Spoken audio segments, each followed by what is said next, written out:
de CPC y lindante de goodbye, my love, goodbye, goodbye. Vale que regresen las historias, un poco de calor a la memoria de cuando eran chiquillos y aún entraban en los bolsillos de la libertad. Libertad para soñar, libertad para soñar, libertad para explorar, libertad para explorar. Eso sí, con cautela el mundo allá afuera, con la mirada de un Sherlock Holmes. El mundo allá es una pizca de ilusión, que las cosas de dentro se desvirtúan si contaminas a alguien más. Buenos días con todos los radioescuchas, la gente que nos escucha por alguna razón. Bienvenidos al programa Historia desde Abajo en este año 2018 que está iniciando, el primer programa de Historia desde Abajo de muchos más que tendremos este año. Esperamos que hayan pasado un buen año, que hayan tenido una feliz Navidad y bueno, vamos con este programa que hablaremos del día de hoy, de la coyuntura un poco política que se está viviendo en Sudamérica, y también entraremos un poco también en perspectiva de cómo se ha forjado la identidad aquí en el Ecuador en relación con el enemigo externo, con ese enemigo imaginado, necesario, imaginado para sentirnos nosotros también como parte de una identidad única. Entonces estoy aquí con mis compañeros de escuela, mis compañeros de profesión, Esteban y Mateo. ¿Cómo están? ¿Qué dices, mijo Miguel? ¿Qué tal, David? Igual, feliz año a toda la gente que nos escucha. Es un gusto estar nuevamente aquí compartiendo un poco de lo que les había comentado el Miguel, que es esta coyuntura sudamericana, ¿no? Y estos problemas que están surgiendo en la actualidad con el indulto, ese insulto, ¿no? Como lo que acaba de suceder al otorgarle el indulto al Fujimori. ¿Qué dices vos, Mateo, al respecto, mijo? Así es, bienvenidos a este primer programa de Historia desde Abajo del año 2018, siendo miércoles 3 de enero del año ya mencionado. Como comentaba mi compañero Miguel y Esteban, vamos a hablar sobre estos contextos y coyunturas que se dieron en los albores y la finalización de este año 2017, y que ha empezado también en el hermano país de Perú, ha empezado también en movilizaciones, en actividades en contra de este indulto a Fujimori. Recordemos que Fujimori también fue protagonista de uno de los conflictos bélicos, del último conflicto bélico que nos impusieron contra nuestros hermanos peruanos. Entonces vamos a conversar también de estos contextos que se dan a través de estos conflictos bélicos, ya que no fue la primera vez que nos enfrentaron pueblo contra pueblo, hermanos contra hermanos. En este siglo XX tuvimos 2 encuentros con los hermanos de Perú, así que vamos a reconstruir un poco esa perspectiva de identidad y nacionalista que se da alrededor de las guerras, ¿no? Les propongo, compañeros, empecemos este programa, primer programa del día de hoy, comentando un poco sobre el fin de año, la noche vieja y la nueva madrugada del año 2018. ¿Cómo pasaron? ¿Cómo la sintieron? ¿Cómo la vivieron? Yo no olvido el año viejo. Nada, pues ahí un poco viviendo esta fiesta que en muchos países es una celebración importante, una vuelta al sol. Sin embargo, viviendo también un poco lo que es la cultura popular de nuestro país, la cultura popular de estos territorios, y esta práctica cultural que es las viudas, ¿no? Que combinan un montón de cosas, un montón de fenómenos, y que bueno, que se han vuelto como una particularidad de nuestro país, de nuestra cultura, realizar esto a fin de año, ¿no? Este tema de las viudas, donde los hombres se disfrazan de mujeres, o se visten como mujeres y salen a las calles libremente, sin miedo de ningún rechazo social, de ninguna discriminación. Entonces un poco ahí estuvimos en Carcelén, en mi barrio, estuvimos haciendo viudas y sacamos para las bielas y también nos llevamos un chance para la caña y un chance de plata también nos llevamos a la casa. Así es como se autogestiona Historia desde Abajo. No, mentira. Para el próximo año. No, chévere, igual para toda esa gente que puede abrazar esta tradición, este folclorismo cultural que se da a través de la apropiación de las calles, ¿no? Por así decirlo, de una u otra manera se horizontalizan tanto jefes como empleados o empleadores como explotados de una u otra manera en este día se travisten para encontrar por lo menos un momento de horizontalidad en ese momento y que se resquebrajen esas jerarquías. Yo creo que desde ese sentido hay que apoyar un poco a la fiesta popular por encima de todos estos otros movimientos ciudadanos que nos quieren imponer, ¿no? Chévere igual para toda la gente que salió y se apropió de las calles siendo jóvenes, siendo lo que quieren ser al menos por un día en toda la vida. ¿Tú cómo la pasaste? Yo la verdad me la pasé con la flaquita viendo películas de Marvel, nos salimos, más bien lo que nos sacudió fue el temblor del 1 de enero para recordarnos que nada ha cambiado realmente, que es un ciclo más, sí por supuesto es un nuevo año gregoriano, pero no dejamos de estar preocupados por la situación que vive nuestro país, por la situación que vive Latinoamérica, y por eso estamos acá nosotros, para compartirles un poco de las problemáticas, ¿no? Igual, ¿quién se disfrazó de viuda, ¿Vos te disfrazaste? Yo no pude. Solo Miguel nomás. De viuda. ¿La ropa de quién? Con la ropa que me prestó mi mamá y con unas pelucas que teníamos ahí. Y lo importante es que... Lo importante es que pasamos con la familia, claro, que es una fecha para estar ahí con la familia, compartir. Y bueno, la lluvia no nos dejó quemar el viejo. ¿Te ahogaste entonces? El viejo se ahogó solo, nos ahogó también a nosotros. Se ahogó con agua hirviendo. Fue un poco también frustrante porque a mí me gusta saltar el fuego cada año y esta vez no pude saltar encima del fuego. Pero bueno, ahí seguimos, como decías, es un año gregoriano, sin embargo la tierra, la naturaleza se manejan en base a otros tiempos, a otras cosas que a veces los humanos o que esta sociedad no alcanza a comprender. Exactamente. Así es, como tú mismo mencionas, pues la cosmovisión andina o nuestras orientaciones cósmicas, por así decirlo, nos indicarían que nuestro fin de año estaría ubicado en el 21 de marzo. Esa es la fecha de la finalización del nuevo año andino, del fin de año andino. Entonces, es verdad, nosotros nos adscribimos a festejar en una tradición occidental el fin de año, el 31 de diciembre, pues hay otros que también lo pueden festejar en otra época. El fin de año chino, en cambio, es por ahí por febrero. También hay otros tipos de construcciones culturales que se dan detrás de esto. Igual es lastimoso tal vez para el medio ambiente todo ese despilfarro de humo y pirotecnia que se utiliza. Pues aquí no solo usamos pirotecnia, también quemamos el año viejo, como tú mismo mencionas. Entonces ahí duplicamos por ahí la contaminación. Entonces ahí ir también reconstruyendo también nuestros pensamientos y nuestras formas de festejo. Chévere, con esto queremos iniciar este primer programa del año 2018. Ya la gente ya debe irse acostumbrando a nombrar el 18, incluso hasta a mí ahorita casi se me va 2017.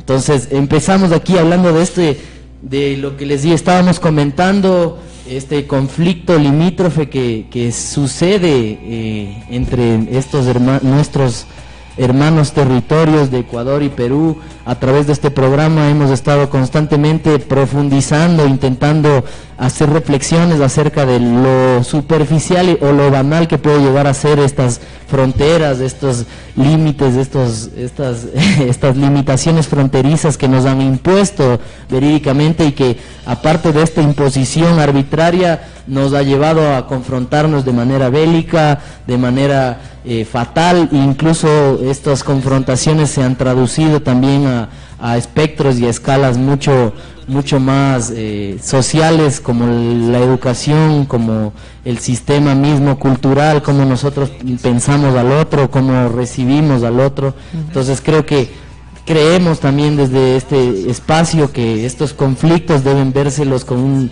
un dote un poco menos emocional y tal vez un poco más reflexivo, crítico acerca de qué hay detrás realmente de estos enfrentamientos, ¿no?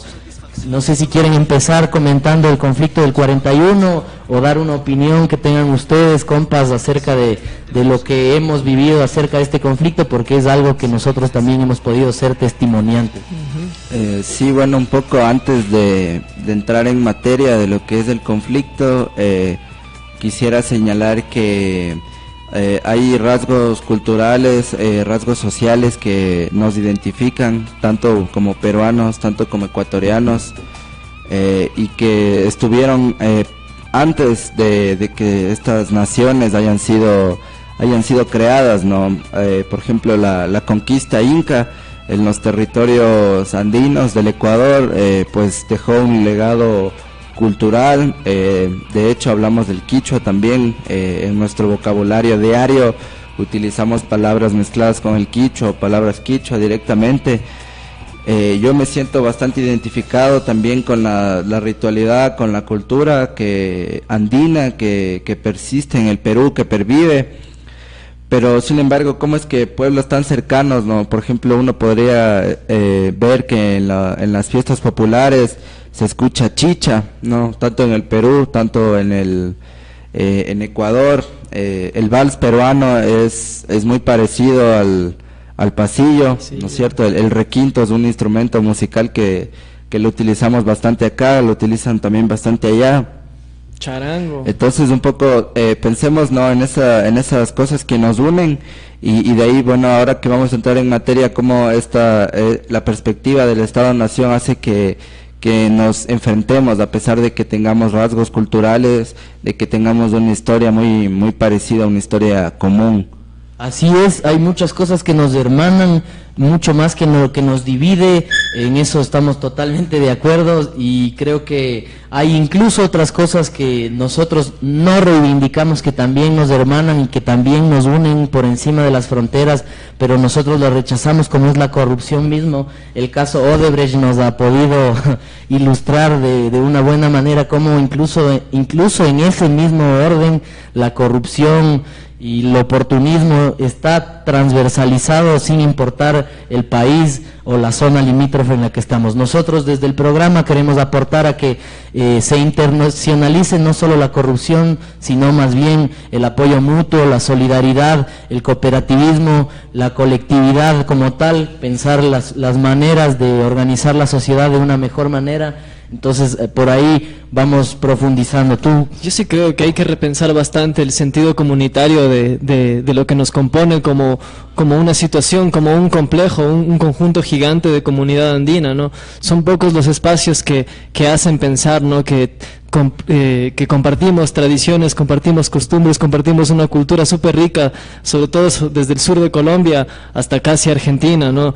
Entonces, pensemos que los mapas políticos son eso, ¿me entiendes? Son mapas imaginados que a la final solamente son trazados por élites que deciden qué hacer y qué no hacer con el territorio, pero las personas pueden persistir, podemos coexistir y podemos vivir entre nosotros generando un poco de comunidad y de conciencia, ¿no? Este conflicto del 41 con el Ecuador y el Perú es uno de los primeros o de los acontecimientos bélicos más importantes de la primera mitad del siglo XX, ¿no? Porque primero genera o propone un quiebre súper violento de los sentimientos nacionales en el país, porque es la pérdida de poco más de la mitad del territorio, ¿no? Se recuerdan, yo no sé si ustedes también tenían ese mapa en la escuela donde estaba el Ecuador gigante amazónico y el Ecuador cortado como lo tenemos en la actualidad, ¿no? Siempre te hacían creer que, bueno, ese era nuestro territorio, siempre con un sentimiento súper personalizado de la patria gigante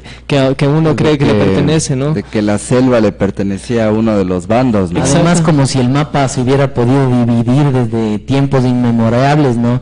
Recordemos que la colonización de la Amazonía, tanto en el Ecuador como en el Perú, se da a través de estos estados-naciones, es decir, cuando hubo la colonia española, la Amazonía era prácticamente un territorio invisibilizado e invisible, pues, por las dificultades de tecnología y de avance también del hombre por encima de la naturaleza. Tampoco era posible pensar que se haya dividido, que se haya limitado la zona de la Amazonía. Exactamente, ¿no? Porque claro, la cuestión del oriente ecuatoriano con la conformación de la República es súper interesante, porque los gobiernos centrales en Quito no les interesaba crear un buen aparato burocrático y administrativo en el oriente, porque primero la situación geográfica era súper compleja, ¿no? Los indígenas del oriente, por ejemplo, pensemos en los del Napo, bueno, ¿quiénes más pueden ser? Los Guairara, tal vez los Guaos, los del Tena, por ejemplo, eran gente que resistía y que, por ejemplo, un proyecto que se empezó en el siglo o a finales del siglo XIX con García Moreno fue la civilización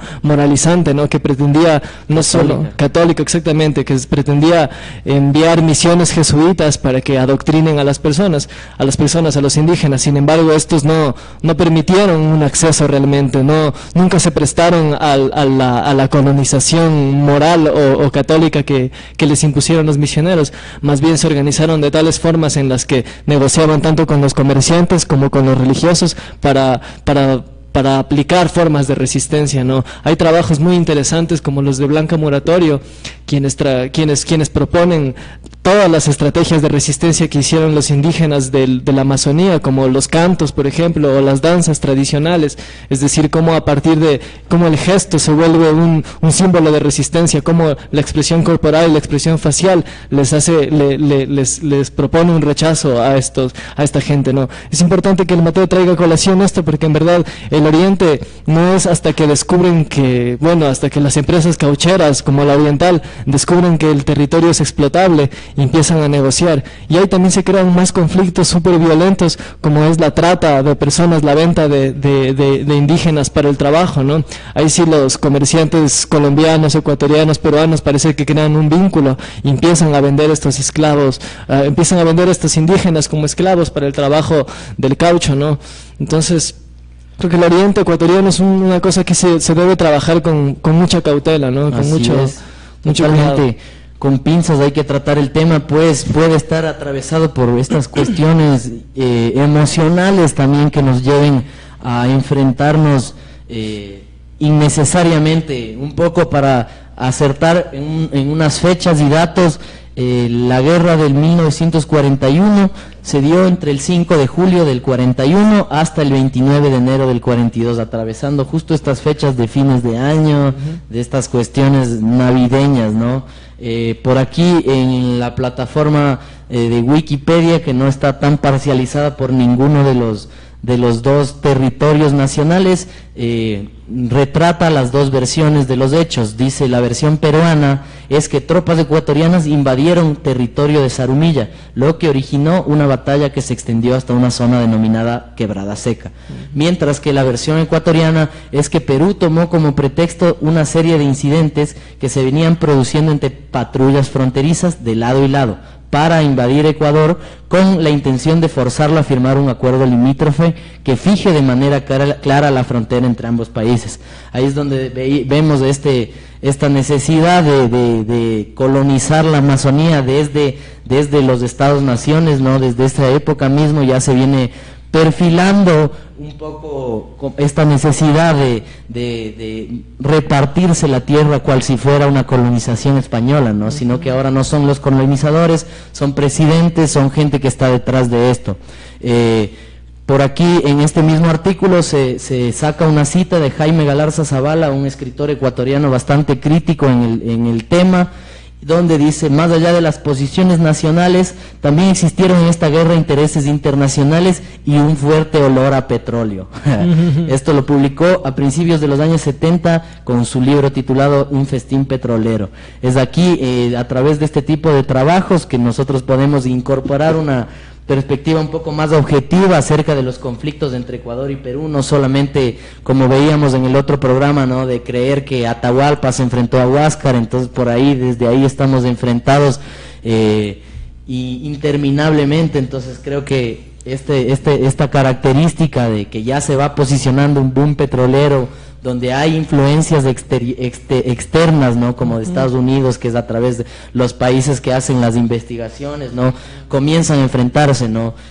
Hay otros conflictos entre hermanos países que también se dan por estos intereses externos, como Bolivia y Paraguay. Entonces es un tema que se suscita en este siglo y en varios países. Claro, y es muy interesante cómo operan los discursos, ¿no? O sea, cómo las élites políticas tratan de pertrechar como desde la educación, haciéndonos creer que bueno, que el conflicto es entre dos bandos y que uno es el enemigo y que por supuesto el uno es víctima y el otro es victimario, donde claro, o sea, yo recuerdo el mapa y el mapa es gigantesco, pero bueno, esas rentas que podía otorgar, que podía ofrecer esa selva amazónica no eran más que petroleras o extractivas en general y solamente para la empresa que desea invertir en el país. Es decir, no es que uno podía haber sacado beneficio del territorio supuestamente perdido, ¿no? Y los imaginarios con los que como les dije, pertrechan en la imaginación o en nuestra cabeza son los que nos hacen pensar que tenemos un enemigo en común y es completamente falso, ¿no? ¿Qué decías, Miguel?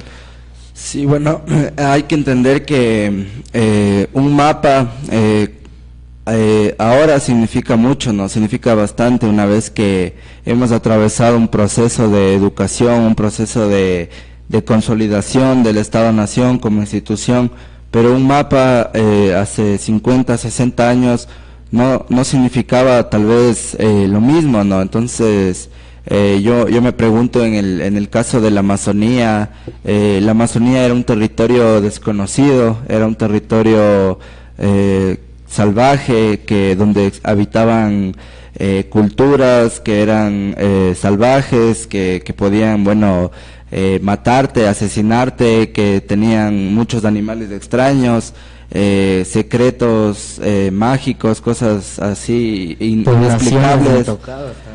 Exactamente. Claro, exacto. Entonces, el Ecuador, digamos, cuando se va conformando como Estado-Nación, plantea unos límites en la Amazonía, ya desde el siglo XIX, unos límites que realmente no son reales, porque la Amazonía era desconocida, ¿no? Entonces la Amazonía la compartimos con Colombia, la compartimos con Brasil, la compartimos con Perú, y bueno, y cuando entra en conflicto esto es cuando se descubre que esta zona anteriormente desconocida era una gran fuente de recursos económicos, ¿no? Entonces sí, ahí es cuando ya viene la pelea en realidad.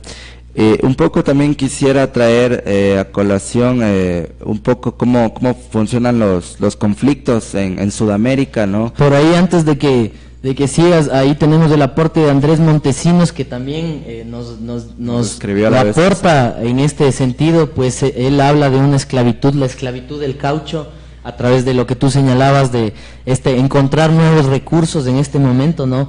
Nos dice, la esclavitud del caucho fue muy grande por los ladrones ingleses. Eso dividió mucho Brasil, Perú, Ecuador y Colombia. Totalmente, también gente desde aquí mismo, ¿no? Criollos, resultantes, élites que también supieron aprovechar.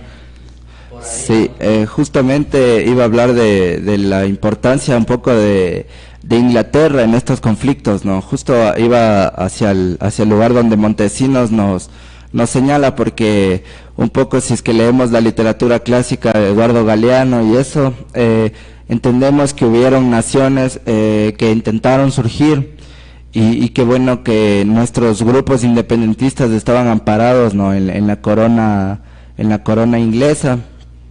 Nuestra primera deuda en el caso de Ecuador fue con Inglaterra.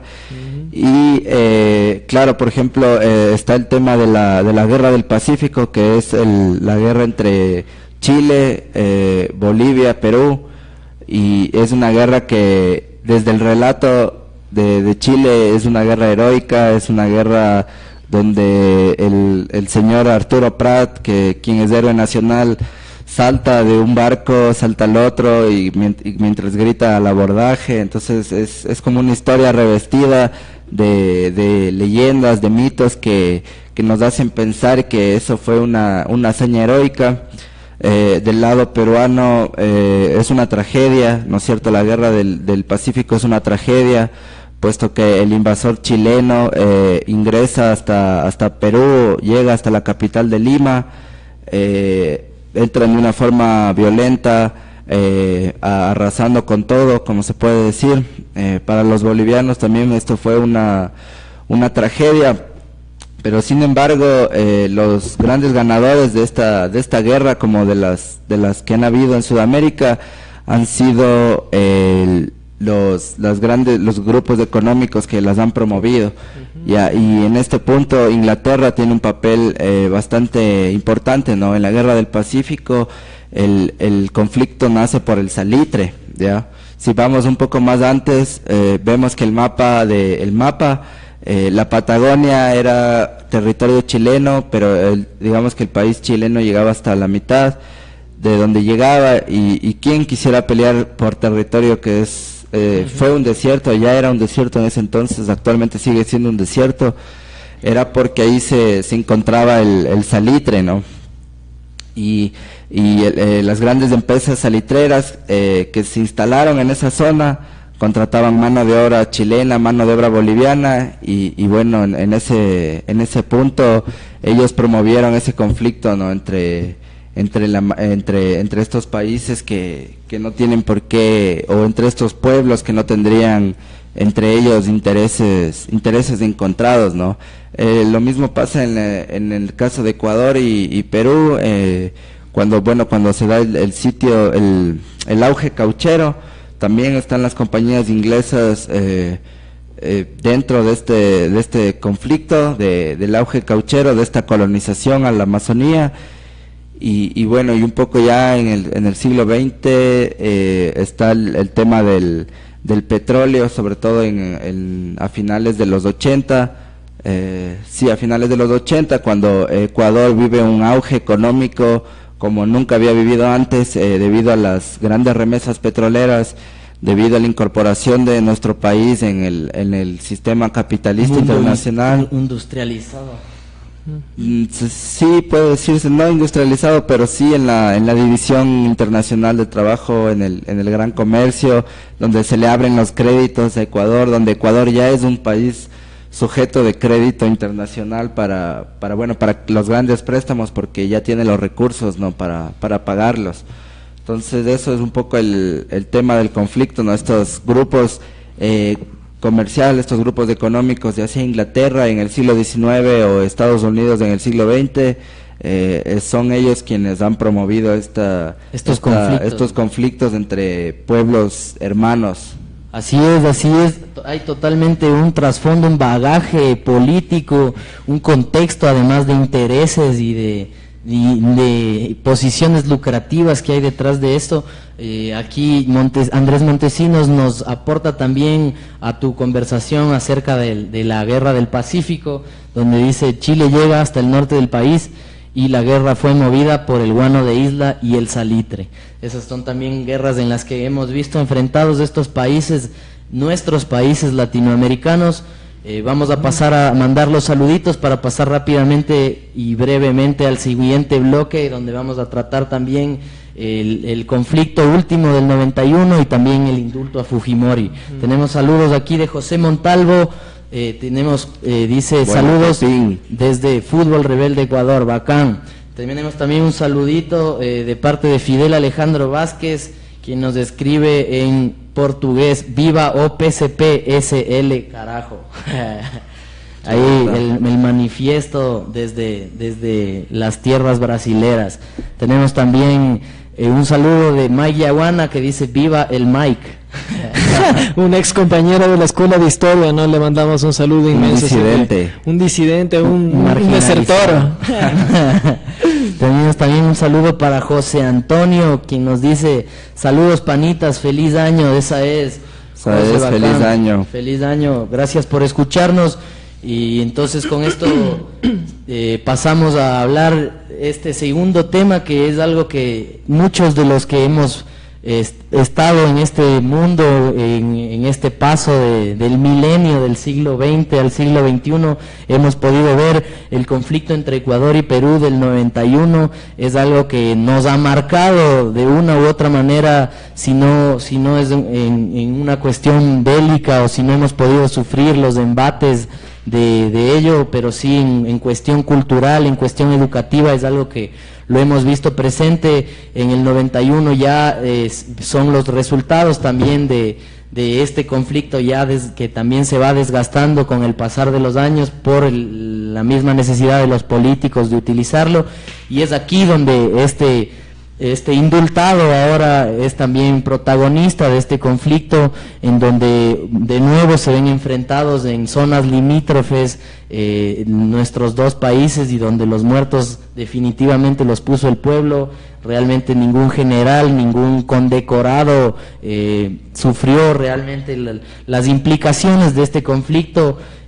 Nosotros de una u otra manera, cuando les queremos decir que tenemos los resultados o sufrimos los resultados de este conflicto, lo hablamos desde los textos escolares. Para eso creo que todos podríamos comentarlo, tal vez a breves rasgos, qué experiencia hemos tenido. Yo incluso en mi lugar de residencia, cerca de ahí hay una de estas escuelas civiles para militarizar a los hijos, ¿no? Y que les sacan a correr, a pasear, a trotar, y ahí los cánticos totalmente son orientados a hablar en contra de los hermanos peruanos. Es algo que hoy en día, en este siglo, sería impensable, ¿no? Ningún ser humano debe ser ilegal, y mucho menos desprestigiado o parcializado su ser o su contexto simplemente por haber nacido en un lugar, ¿no? No sé si quieren comentar un poquito de esto a través de los textos educativos. Sí, bueno, yo recuerdo en la escuela que siempre se nos presentaba al Perú como un invasor, y además que yo, por ejemplo, siempre creí que Ecuador venció en la guerra del 91. Creo que cuando fui a Lima, tuve la oportunidad de viajar al Perú. Recuerdo haber visto un monumento de algún general, no estoy seguro cuál, y era un monumento a favor de la victoria del Perú sobre el Ecuador, ¿no? Entonces después, como que claro, esto me golpeó, ¿no? Porque yo pensaba que Ecuador ganó, ¿no? Que mi grupo al que yo pertenezco le había ganado a este enemigo, y bueno, resulta que bueno, en primera instancia Ecuador no ganó ninguno de los dos conflictos, ni el del 41 ni el del 91 tampoco. El del 91 se le cedió el kilómetro de Tiguinza al Perú, y claro, y lo que nos dijeron acá es que Ecuador perdió el conflicto en la mesa, ¿no? Que supuestamente las tropas ecuatorianas derrotaron a las tropas peruanas, y que los políticos manejaron mal el asunto, y igual terminamos perdiendo la guerra. El punto es que por ejemplo, también comparándolo con otras experiencias, en la Amazonía habían gente shuar, ¿no es cierto?, que forma parte del ejército peruano, y que ellos cuentan, ¿no?, que bueno, iban por la selva y de repente salía otra persona que era del ejército enemigo, te atacaba con un machete o con una pistola, y un poco lo interesante de la cuestión es que esta otra persona también era shuar, ya tienen las mismas, digamos, características culturales, las mismas características del fenotipo del rostro, pero claro, cada uno con una bandera un poco más, una bandera no puesta ahí o impuesta por las clases dominantes, ¿no? Entonces esa es la cuestión, ¿no? Dentro de la selva existen esos grupos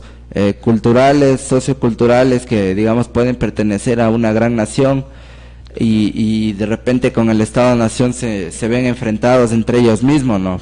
Aquí lo importante también es esta cualidad de los estudios, ya que nosotros también nos encontramos en estudios y por eso nuestro compañero Esteban va a tener que partir a cumplir con las actividades académicas, pues si no se cumple con esas actividades uno realmente lo pierde, no se valora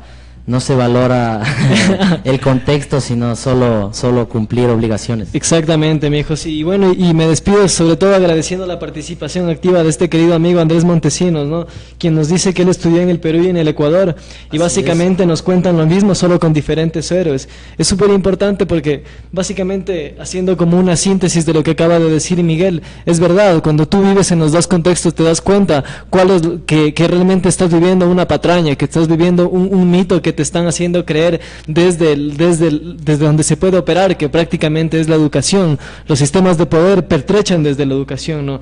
Y me despido con algo súper interesante que dice Andrés Montesinos, ¿no? Que algo muy positivo entre Perú y Ecuador actualmente es que ante los fenómenos naturales del Niño, los huaicos en el Perú, en la zona de Piura, dejaron a la gente sin alimento y agua a los hermanos ecuatorianos. Ellos siguen proporcionando agua a los pobladores de Piura, que el Estado peruano hasta ahora no les brinda ayuda sobre necesidades básicas. Prefieren invertir en el Papa que en su pueblo devastado en el norte del Perú. Es una desgracia, pero básicamente tenemos lazos como hermanos, tenemos un sentimiento comunitario, compartimos mucho más que solo el folclore, sino estamos todos entre montañas y el mismo mar y solamente somos del mismo equipo, mijos, no se crean la patraña del Estado. Y nos vemos, mijos, nos vemos el próximo miércoles. Chao, de mi lado. Suerte ahí en inglés. Chévere, sí, súper importante esta asertividad con la que Montesinos nos ha podido plantear esta diferencia de la cuestión de estudios que se puede dar si es que tienes la posibilidad de estar en los dos contextos, tanto en el Ecuador como en el Perú.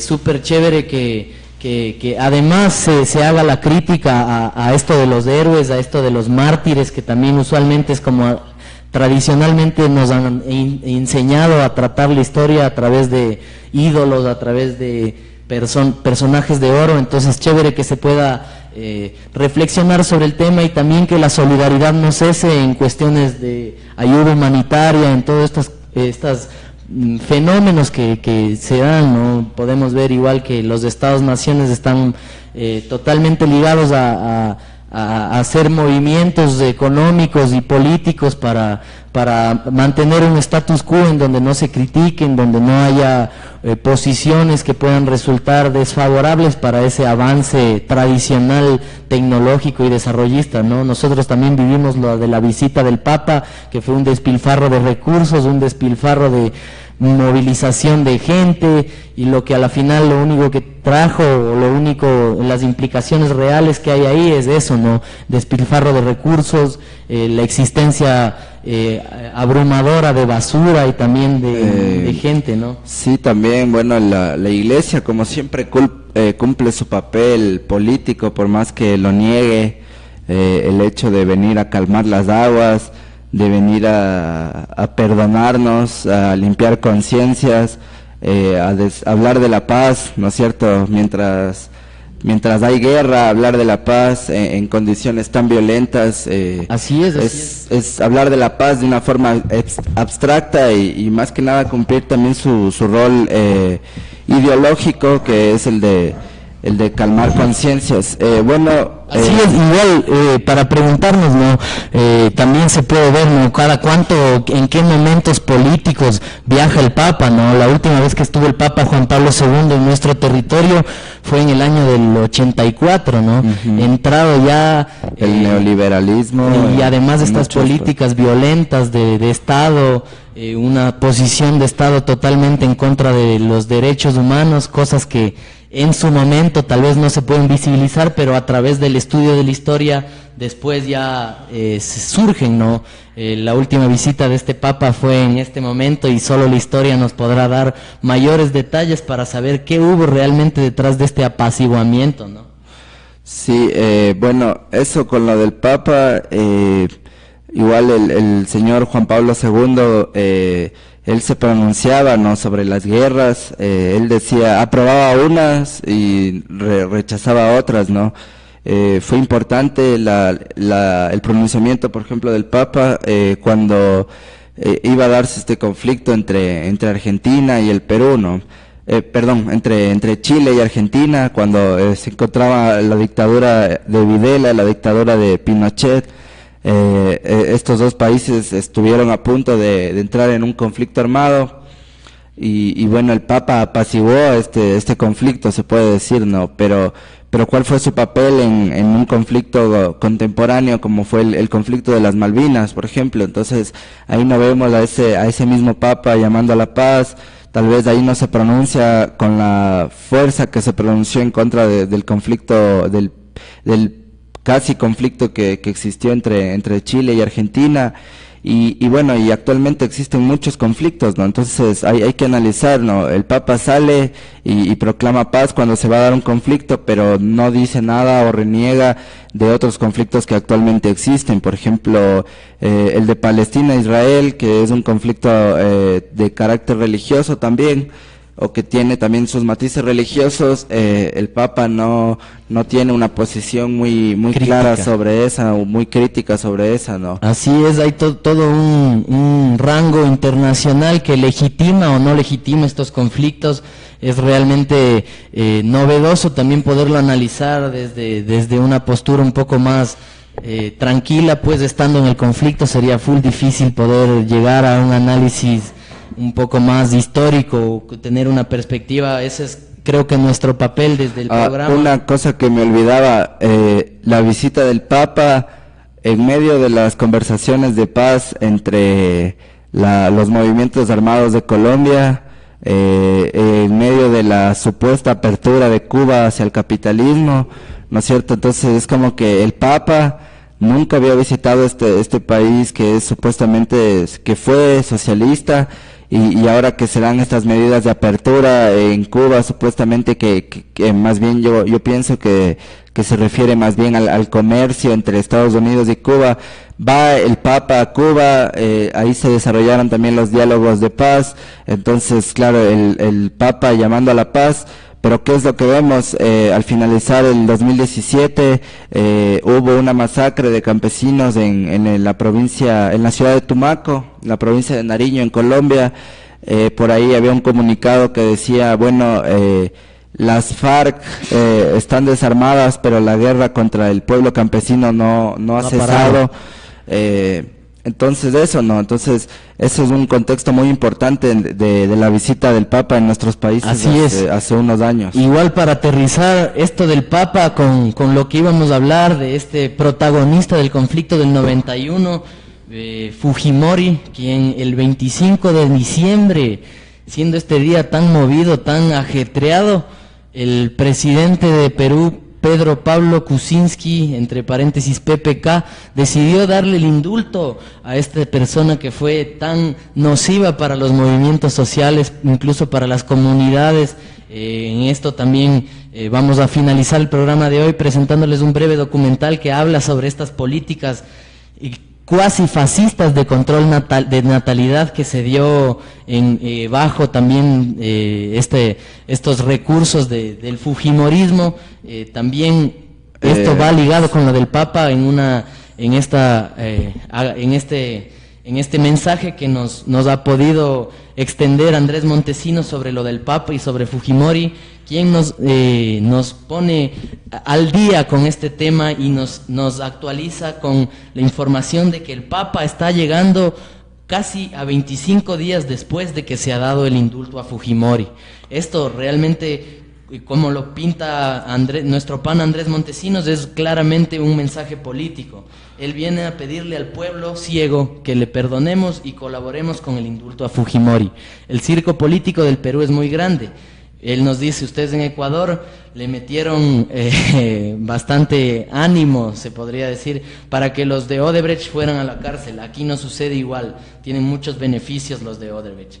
Yo creo que eso también es algo que podríamos rebatir, pues desde aquí del Ecuador también se decía que en Perú ya se había avanzado sobre el tema de judicializar a los corruptos de Odebrecht. Claro, ahí está un poco también la cuestión, el Perú viene atravesando una crisis muy fuerte. Hace unos meses nos encontrábamos con el paro de educadores, el paro nacional de maestros, promovido principalmente por el SUTEP, ¿no es cierto?, que es el Sindicato Unido de los Trabajadores y Maestros del Perú. Una marcha que partió en el Cusco, en Arequipa, y que después se volvió nacional, contra a favor de mejorar la educación, de mejorar el salario de miseria de los profesores rurales en el Perú. Y bueno, este gobierno de Kuczynski, de PPK, negoció al final con otra dirigencia que no tenía nada que ver con las bases regionales, y bueno, no concedieron en la totalidad las demandas, y ahora vemos que este presidente le da el indulto a Fujimori, y este personaje al ser tan recordado de una manera tan violenta por el pueblo del Perú, generó una serie de protestas incluso a nivel internacional.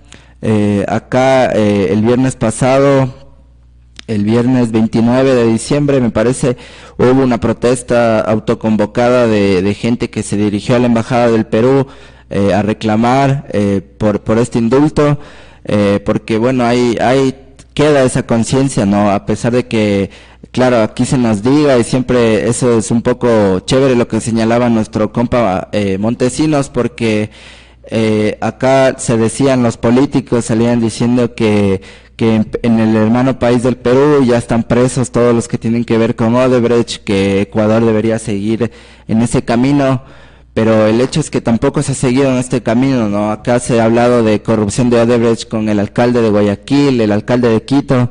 De hecho, Odebrecht está construyendo el metro de Quito actualmente, y bueno, y si ya no lo está construyendo, al menos ya empezó la primera fase.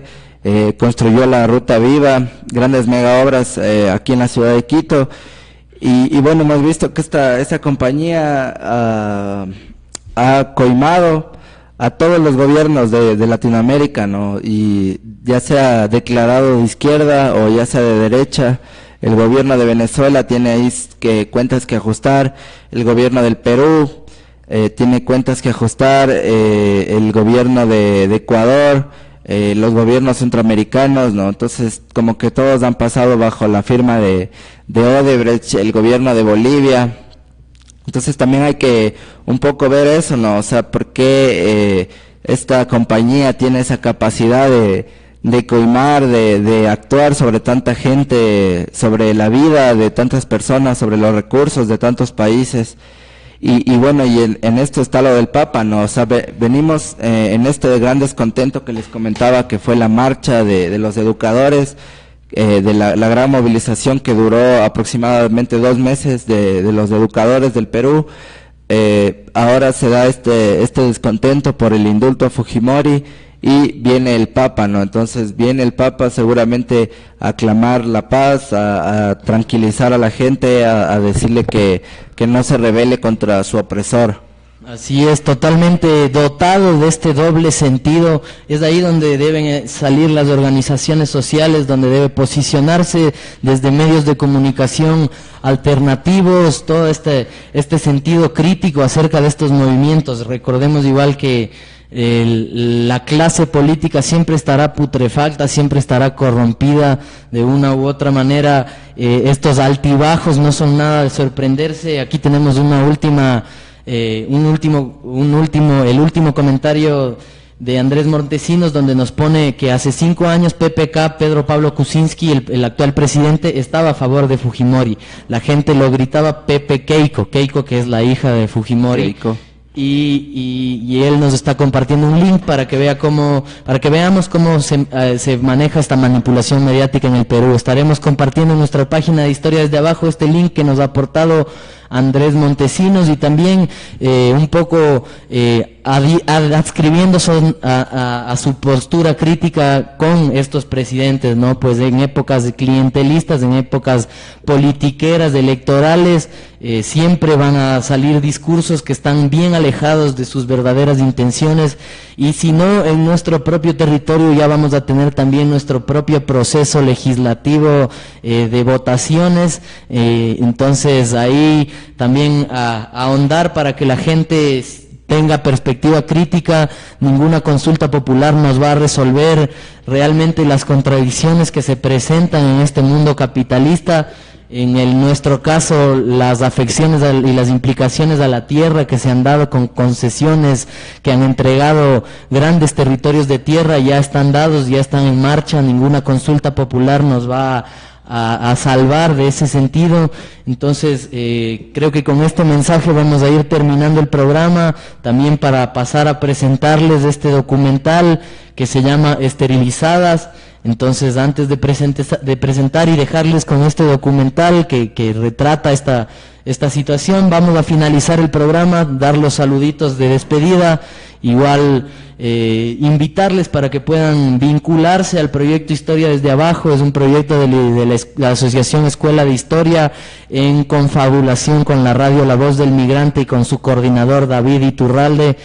Bacán, y también a decirles que estos micrófonos están abiertos para tratar temas políticos, temas históricos, temas contextuales que realmente nos afectan a todos, ¿no? Sí, y bueno, paso a la presentación del documental. Es un documental realizado por esta cadena RT, que es una cadena muy importante de noticias. El documental se llama Esterilizadas, y es uno de los, estudia un poco más de cerca este proyecto de control de natalidad que se dio en el gobierno de Fujimori. Recordemos que este no es el único caso de violación de los derechos humanos, pero es uno de los más emblemáticos, si se puede decir, porque bueno, en nuestros países no ha sido tan común este tema de la esterilización forzada. Además, hace escasos 20 años, o bueno, ya casi 30 años, entonces les dejamos, hay entrevistas, testimonios de personas, de mujeres que fueron obligadas a no poder tener hijos, que su biología fue arrebatada, su sentido también puede ser. Así es, y ni siquiera las mujeres sabían, ¿no? Era un proceso de ligamiento y de arrebatar también esta posibilidad de esterilización forzada, y sin que las mujeres lo sepan, ¿no? Es brutal, es una estrategia de los gobiernos. Incluso en Suecia hubo también estas campañas de exterminio silencioso o pacífico con poblaciones de gitanos que estaban ahí siendo una molestia para la conformación de estos estados, ¿no? También decirles que nuestros estados se conforman no solo de esa diversidad legislativa que se habla, sino de una diversidad que es mucho más amplia de lo que podemos simplemente encasillarlo en un solo texto, en un solo documento constitucional. Entonces creo que por ahí ir ahondando y también siempre estar alerta, ¿no? Alerta de todas estas cosas que puedan suceder.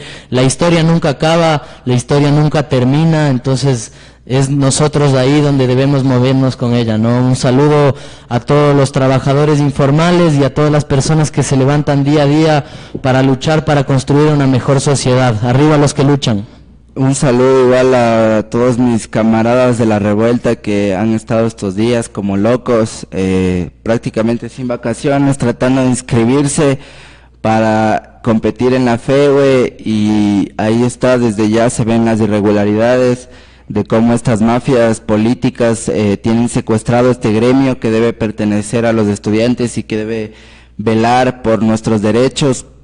Pero bueno, un saludo a esa gente valiente ahí que se la está jugando a cambio de nada, sino solo de servir, de ayudar al resto. Esa es, tenemos un último saludito que nos manda Juan Pablo Castel. Los escucho bien locos, pueden también escucharnos Lo que no está transmitido en vivo también lo vamos a ir subiendo en nuestra página Historia desde Abajo, también en la página de La Voz del Migrante, donde pueden también encontrar los programas que hemos ido haciendo, y también seguros de que nos acompañarán todos los miércoles de este año 2018, pues estaremos aquí siempre alerta y siempre posicionando esta perspectiva crítica de la historia sobre la historia tradicional, ¿no? Esto ha sido todo por hoy en el programa de hoy, miércoles 3 de enero de 2018. Los dejamos entonces con el documental Esterilizadas de RT. Bacán. Quédense, por favor, mírenlo, critiquenlo, comentenlo, compartan. Esto fue Historia desde Abajo. Historia desde Abajo. Por Radio La Voz del Migrante. Hablamos el próximo miércoles. Chao.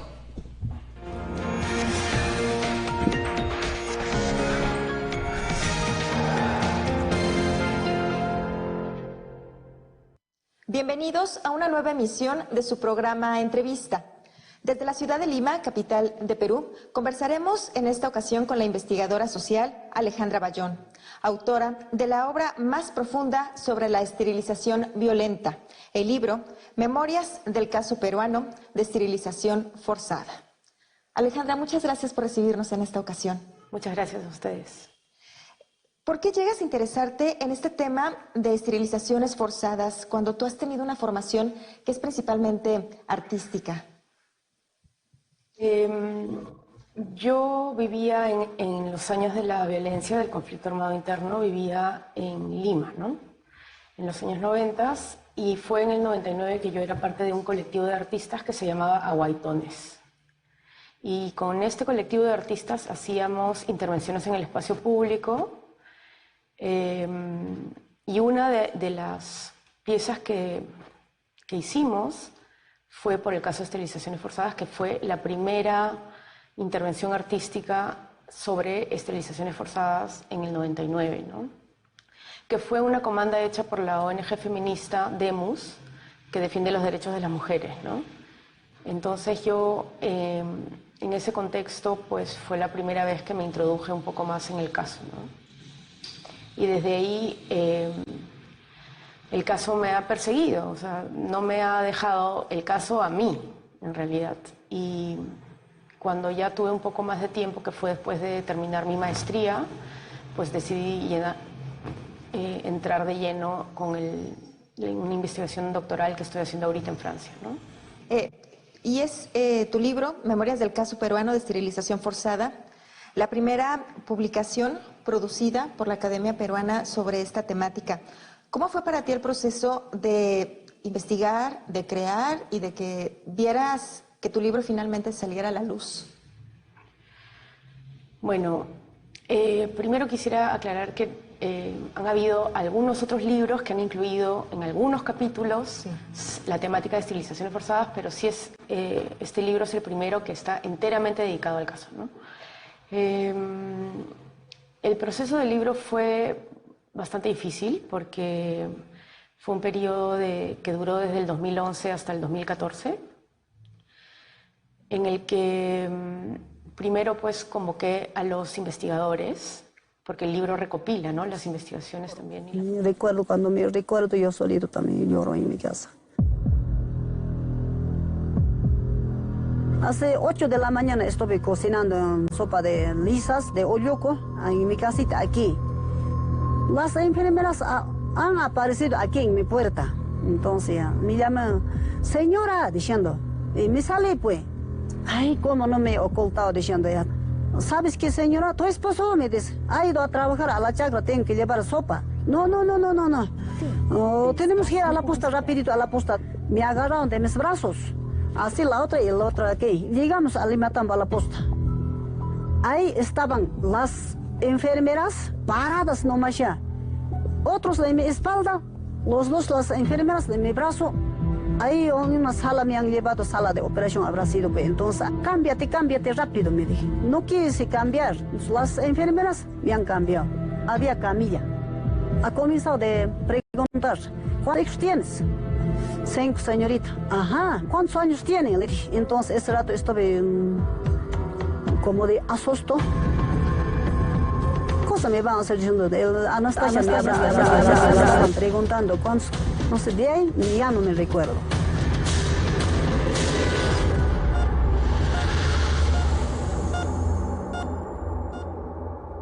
Entonces me desperté tarde ya. Cuando llegué a otras salas, en las puertas, en las salas, en el patio, en todas partes las señoras gritando, gritando, gritando.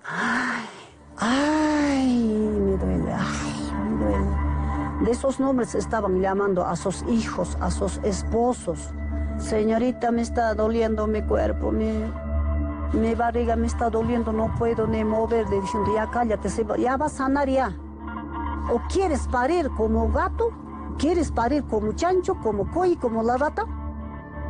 Desde hoy día vas a decir gracias al señor Fujimori, porque para que ya no tengas tu hijo, te hemos operado, ligadura de trompas te hemos hecho.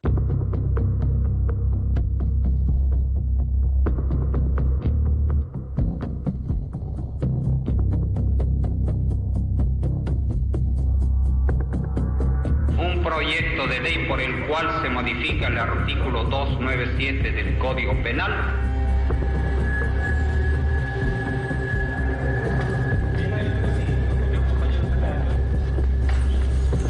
Estaba muy orgullosa de ayudar al gobierno de Fujimori a corregir las cosas en Perú.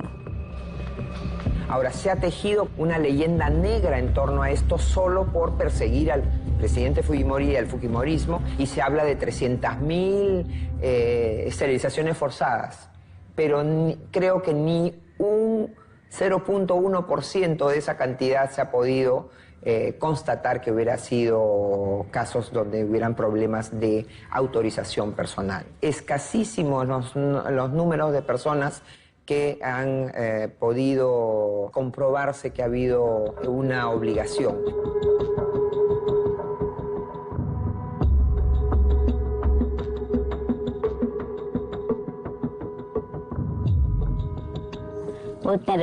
A veces me duele todo el cuerpo, tengo dolores de cabeza, a veces lloro, muchas veces no puedo sostener cosas, tengo las manos así, no puedo mover los dedos. Mi hija mandó a su hija para que me ayudara porque yo no podía hacer prácticamente nada sola. Mi nieta me ayuda en casa.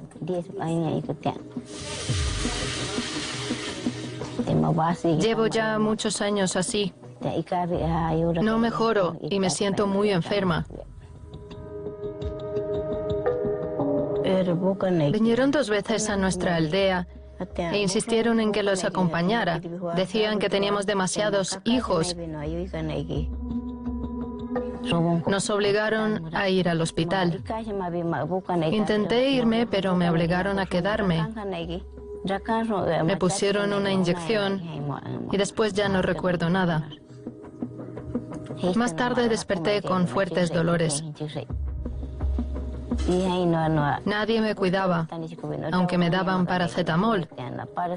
Solo después supe que me habían esterilizado. Me dijeron que ya no podría tener más hijos. No había contacto con nosotros, a los doctores. Entonces su madre me quedó un poco resentido, puede decir, ¿no? Así. Después de eso ya, pues, ya no podía hacer nada, pues, porque ya lo llegaron, pues, ¿no? Queremos tener más hijos, ¿no? Pero lastimosamente, bueno, se ha hecho eso, pero pues, ya pues, nos quedaron hasta ahí, no hasta el límite, ya pues.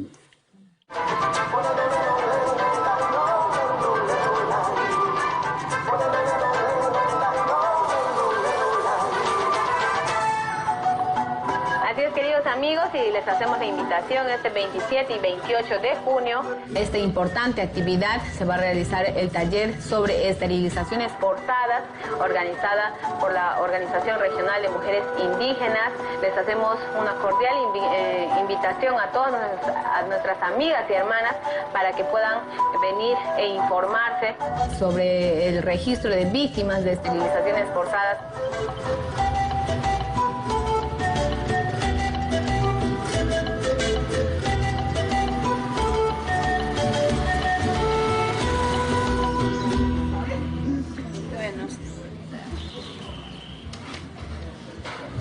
porque hermanas, para buscar justicia muchas veces hay que buscar la verdad sobre todo y justicia a lo que nos ha pasado hace 21 años atrás. Es doloroso, pero sí no podemos dejar en este caminar de la vida dejar pasar. Nadie les va a obligar que digan lo que no quieren decir. Les hemos repartido papeles para que dibujen el lugar donde ocurrió, el hospital donde las esterilizaron.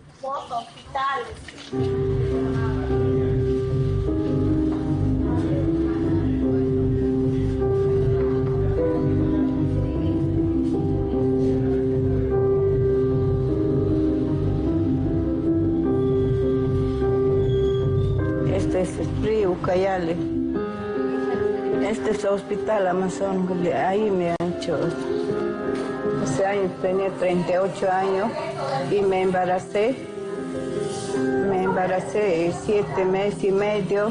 Toda la noche tenía presión, una bola venía acá y me fui en la mañanita, me fui al hospital Amazónico.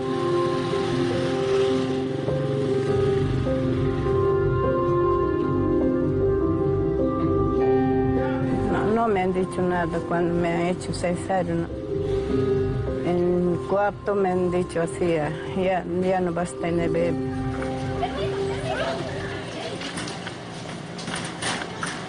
Yo soñaba que yo tengo mi bebé y lo que se ha muerto. Pensando eso y soñando así. No podía dormir.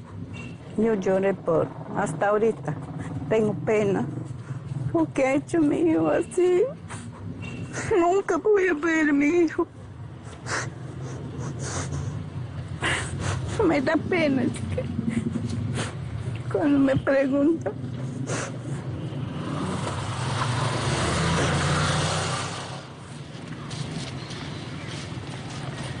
No podía cargar nada. Antes cargaba leña, ahora ya no puedo, ya no puedo ni lavar. No puedo caminar bien.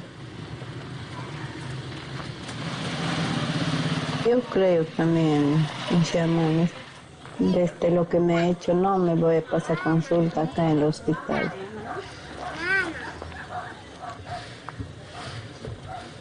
Pico casi bubirakan, ato tante maboban. Ato yura de bikaya, kaya kama shama, kaya mabokenka, tere baka shokobokan. Ya kata chokobobi, Winnie biraka, onis kainabo. Hato kaya shamashone, kaya shamani ka. Ayawas kasamami, bewayon paribano, bewayon paribano. Solo Dios es el que nos quita la vida, pero nosotros como ser humano, nosotros no podemos quitar la vida a los seres humanos, ¿no? Y es el Estado lo que ha hecho esas cosas, ¿no? Se escucha en las visiones, se ve clarito, niños sentados ahí o parados, llorando, pidiendo ayuda, sus almas quieren salir, o sea, quieren vivir. O sea, hasta ahorita no descansan sus espíritus. Y lo que nosotros hacemos es, por medio de ícaros, cantamos y tranquilizamos sus espíritus de los niños.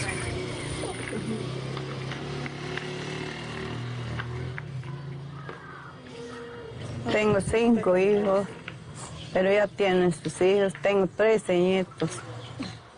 Ellos me dan fuerza. Tienen muchos nietos, pero ya no hacen ya. Quieren llegar a 20, pero ya no hacen ya. ¿Usted nos podría decir los nombres de los doctores que le hicieron esto? Sí, el doctor se llama, lo que me hizo, se llama doctor Lebú. Walter Lebu Bartra. El otro es su apellido, no sé, Ortiz nomás le sé. Okay.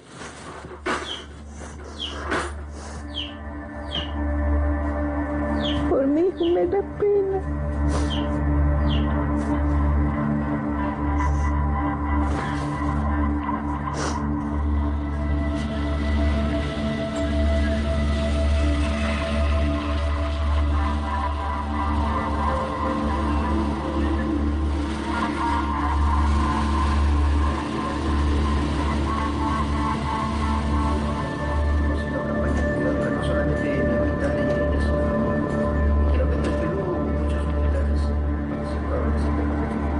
Ninguna paciente que nosotros hayamos operado estuvo gestando, ¿no?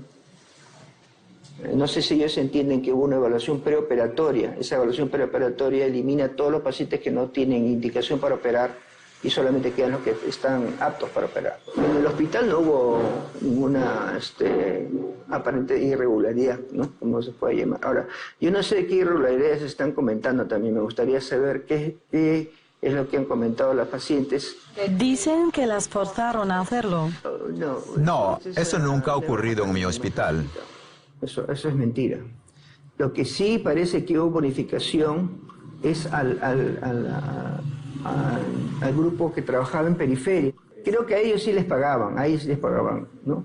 Es más, creo que buscaban pacientes así de esa forma también, pero en el hospital nunca llegó ningún dinero para nosotros, nunca nos pagaron. ¿Cuántos hijos tiene? ¿Cuántos hijos tengo? Tengo 4. Ahí están las fotos. Esos son mis hijos. Ellos viven en Estados Unidos muchos años. Llevan allí desde el 2009. Parte del dinero de mi trabajo es para ayudarlos a ellos.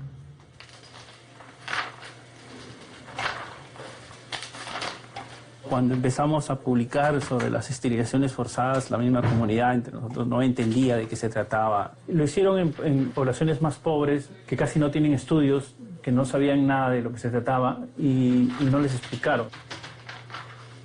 Estos son los oficios del Ministerio de Salud, donde se menciona las campañas de esterilizaciones forzadas que se llevaban a cabo, ¿no?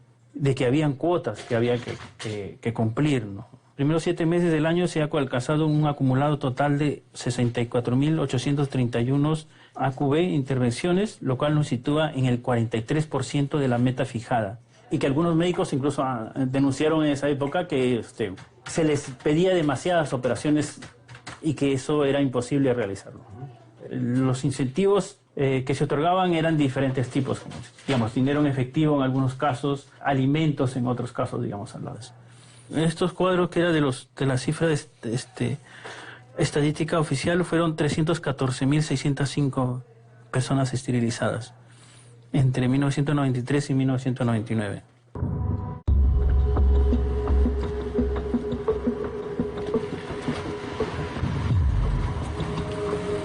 Yo en ningún momento quiero restar lo que el presidente Fujimori ha hecho. El 90, el 95 he votado por él. Yo no estoy contra la planificación familiar. Cuando yo lo escuché a él, yo dije, caramba, qué bueno, de verdad. Yo jamás pensé de que yo iba a ser una de las personas. El momento del parto, porque sacan a mi bebé, yo lo escucho. Él llora y me dijo, es un varón.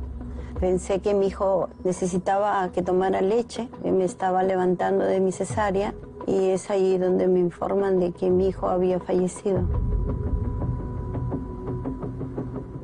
Y el doctor se acercó a mí y me dijo, ¿cuántos años tienes? Le digo, 30. Me dice, pero puedes tener otros hijos, no hay ningún problema, me dice.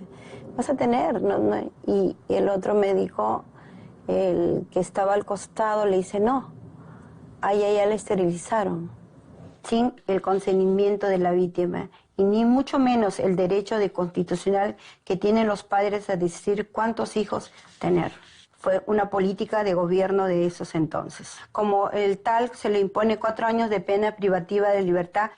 Esa es una sentencia, 4 o 5 años de luchas, gané en la Corte de Piura. La señor fiscal superior lo declara que, aparte de lesiones graves, fue una mutilación. ¿Usted sabe cuántas mujeres ganaron un caso como este? Ninguna. Fue el único que yo gané, que se denunció en pleno gobierno de Fujimori.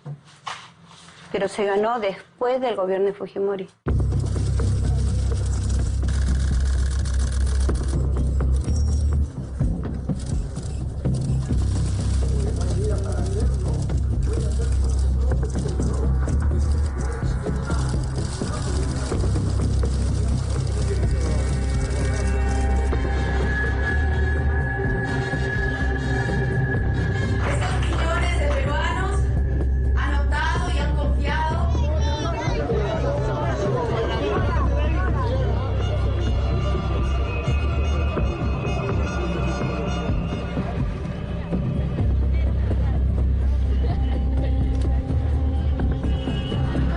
La sangre de nuestros hijos, que en algunos casos han muerto, y la sangre de las 16 mujeres fallecidas en las esterilizaciones. Yo solamente gané al médico, pero yo lo que estoy protestando a los directores de salud, al director de salud, al ministro y al mismo Fujimori. Porque todavía hay muchas mujeres, como ella misma dijo, que tienen temor de hablar. Y por muchos años yo fui su voz. Y por muchos años yo voy a seguir apoyando eso.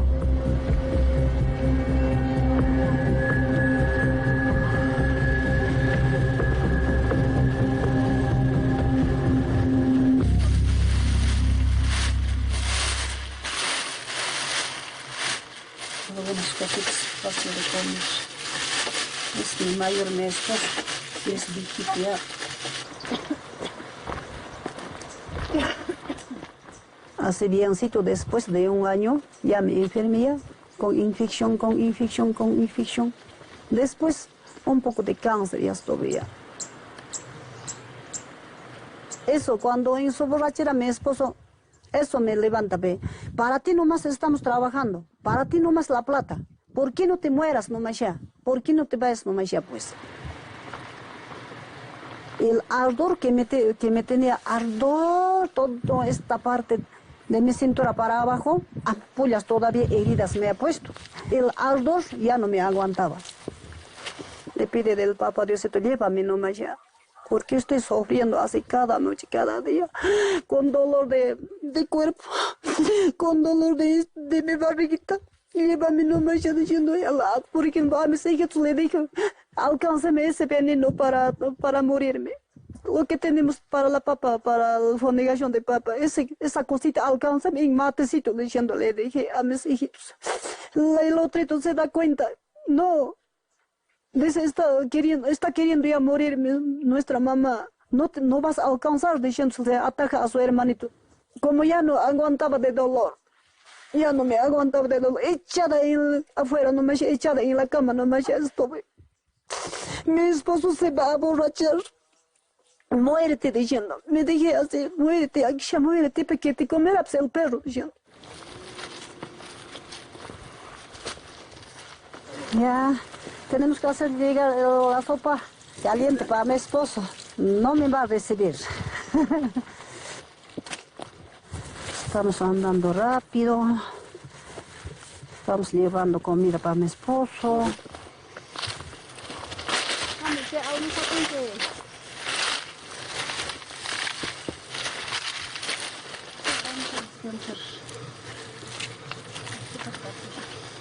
Eso, ¿no? Hablo de conversar con mis hijos.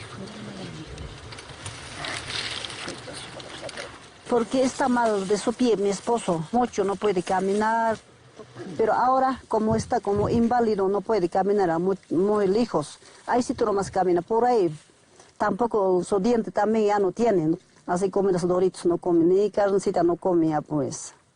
De su salud yo también me preocupo.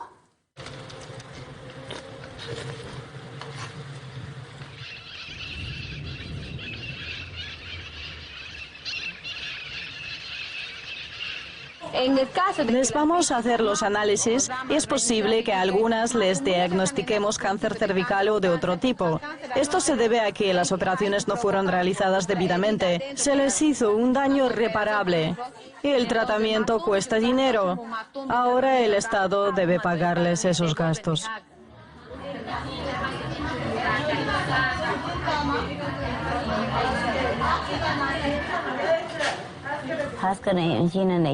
Creo que voy a denunciar a quienes me hicieron ese daño.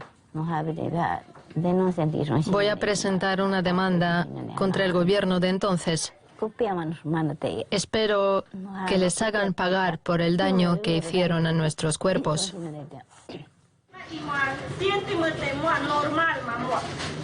Cuando el presidente Fujimori comienza su segundo mandato, la presión sobre él y sobre el gobierno era mucho para permitir la esterilización.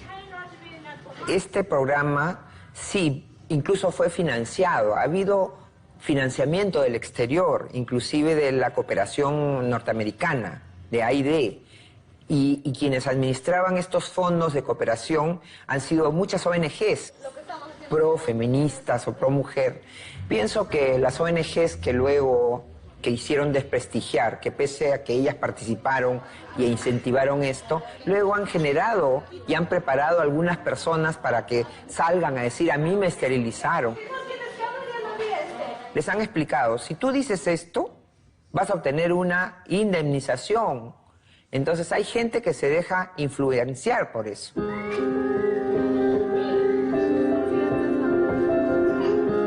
Ahora vamos a seguir adelante, vamos a seguir a justicia, vamos a denunciar a los que no se han hecho. No, yo no tengo miedo ya. Ya con este taller me he dado fuerza ya. Sí, no tengo miedo. Seguir adelante.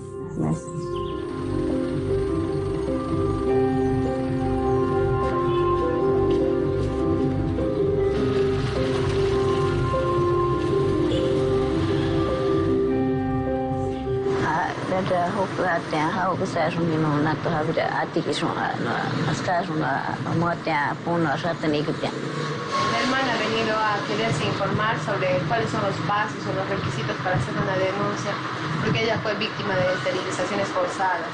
El trabajador social va a hacer correspondientemente todos los trámites, los documentos que le corresponden, y el Ministerio de Justicia ya va a hacer todo el registro para posteriormente quizás pasas a un proceso legal. ¿Tiene los documentos aquí? Por supuesto. Nombre. Milena. Edad, señora Milena. 56. Número de hijas. 5. Etnia o grupo. Chipi. ¿Terminaste el colegio? Primaria. ¿Completa? Sí.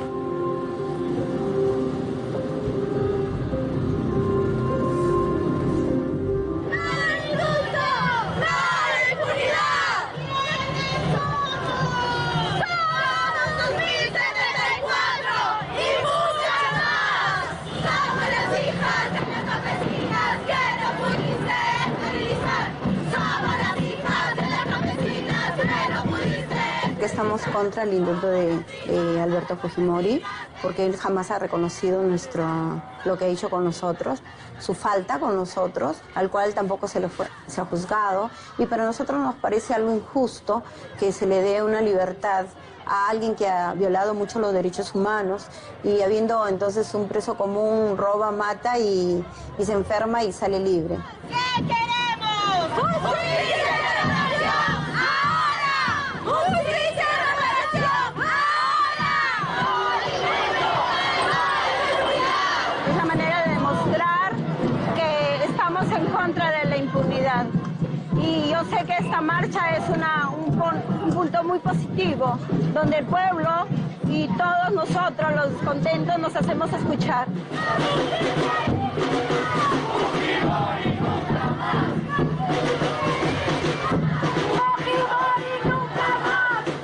se dejen engañar.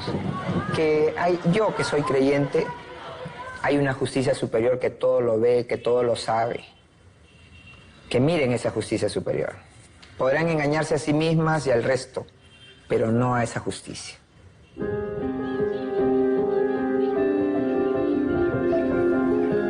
Estábamos así marginados nomás. Hasta ahora estamos marginados, recién estamos defendiendo. Estas mujeres para que correteen con otros hombres se hacen esas cosas. Como ya estas mujeres son mulas así. Todo el mundo nos criticaba.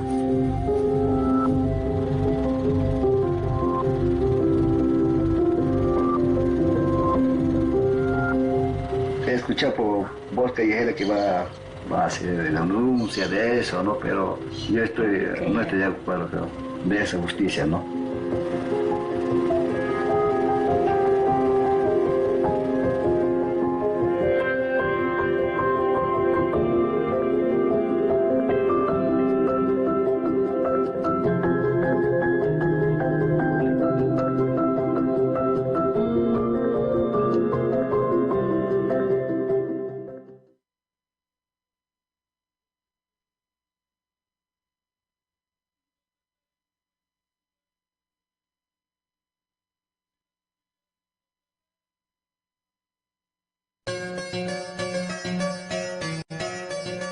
Los británicos descubrieron el tesoro de esta región tras convertir a la India en una de sus colonias y construir una carretera desde Calcuta hasta Delhi.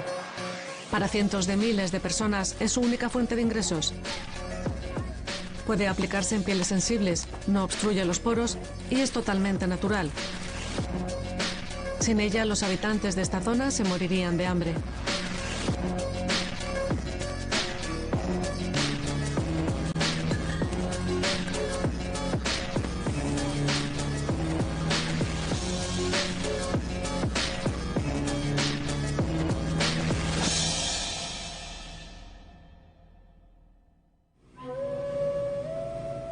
El 60% de los depósitos mundiales de mica se encuentra a ambos lados de esta carretera. De acuerdo con la legislación india, está prohibido perforar en busca del mineral. El estado indio de Jharkhand es una reserva natural, pero cualquiera de sus habitantes sabe que la gente de todos modos sigue extrayendo mica, ilegalmente. En el proceso se recurre a mano de obra esclava que a menudo incluye explotación infantil.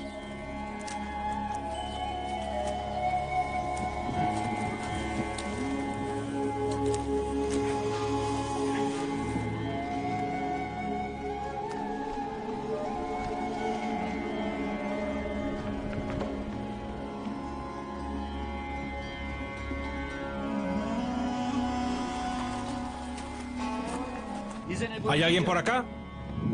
Venga aquí, por favor. Venga aquí. Sal de ahí, sal de ahí.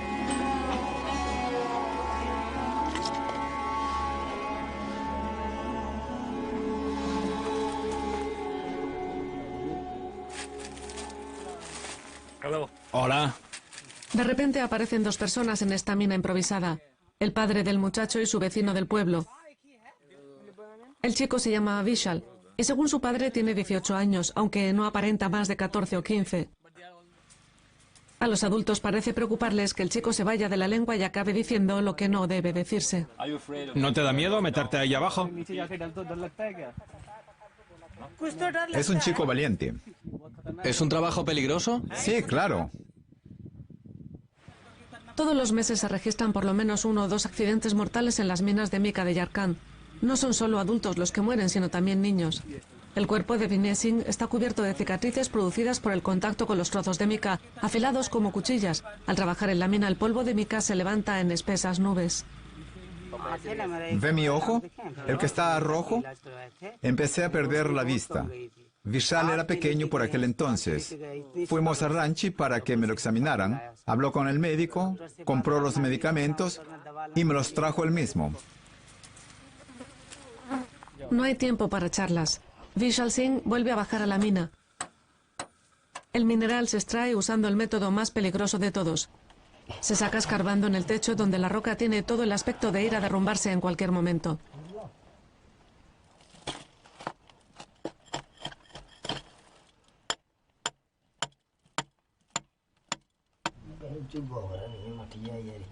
Pero existe otro peligro mortal. Inhalar el polvo de mica a menudo causa cáncer de pulmón. El número de afectados por enfermedades oncológicas aumenta al alarmante ritmo de un 10% anual.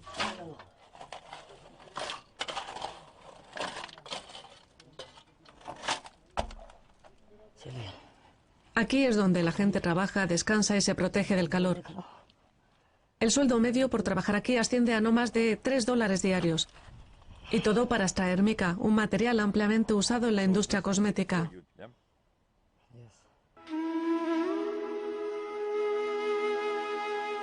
En el 2014, las mayores empresas de cosméticos del mundo anunciaron que habían dejado de comprar mica extraída ilegalmente o recurriendo a mano de obra infantil. Prometieron mantener estrictos controles sobre sus cadenas de proveedores, afirmando que en la producción de la mica que usaban nunca debería participar mano de obra infantil.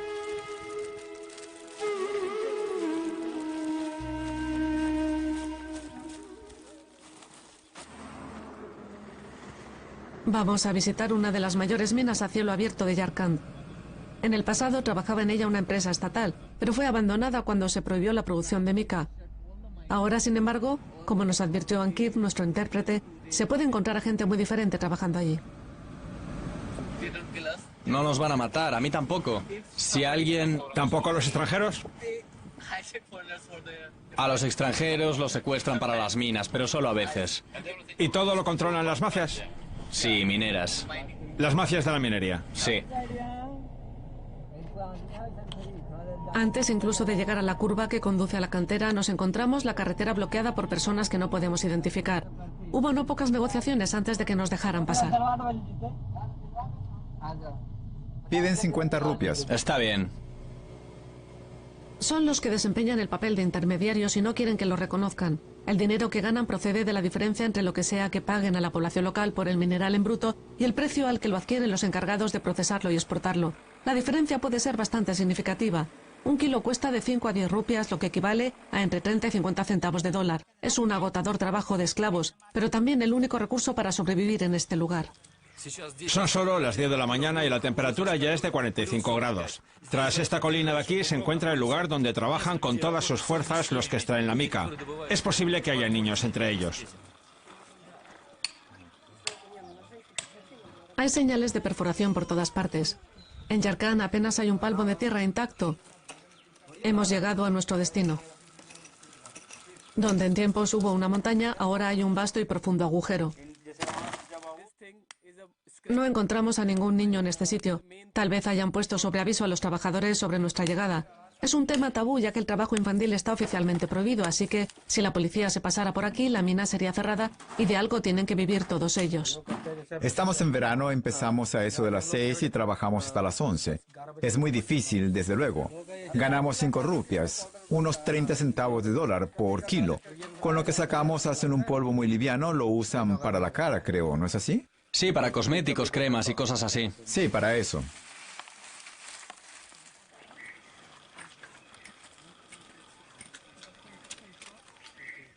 A 20 kilómetros de allí se encuentra el pueblo de Faguni, cuyos habitantes dependen en exclusiva de la producción de mica. El pueblo es uno de los más pobres de la zona.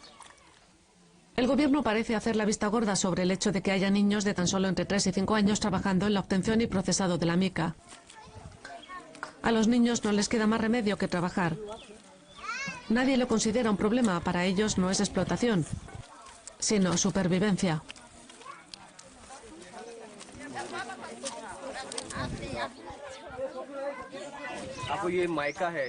Mire, eso es un ejemplo de lo que hacen con la mica.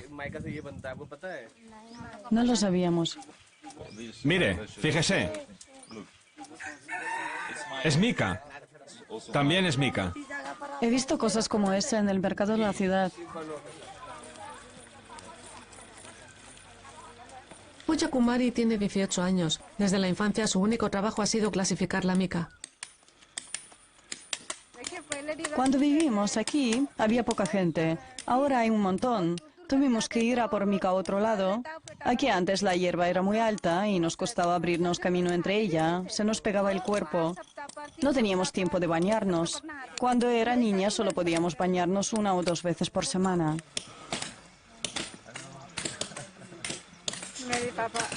Solo fui a la escuela durante 8 años. La escuela tenía solo 8 cursos.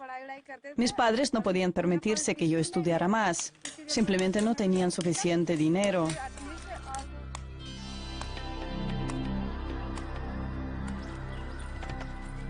Para mujeres como ella, casarse con un hombre rico es la única forma de romper con las ataduras de la pobreza.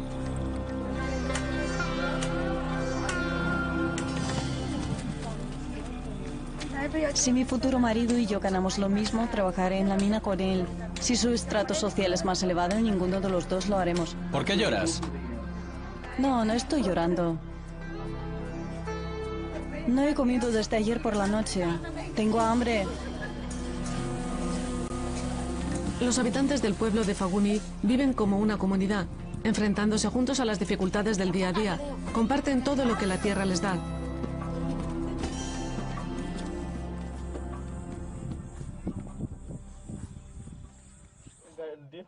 Vinay Singh ha tenido un buen día. Ha recibido un gran pedido.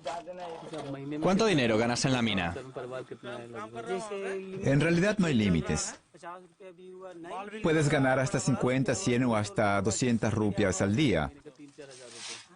Tienes que estar siempre trabajando. Si no trabajamos, no tenemos nada para comer. ¿Y cómo les daremos de comer a nuestros hijos? Siempre están pidiendo que les compres esto o aquello. Siempre piden cosas. Así son los niños. Y eso lo entendemos nosotros. ¿Ha habido alguna ocasión en la que no hayas podido cobrar nada? Sí, claro. Ganará el doble con la mica que vende que los habitantes de Fugani que las traen. Es algo acordado entre él y los intermediarios. Al igual que hay divisiones basadas en el sistema de castas, también las hay en la industria de la mica.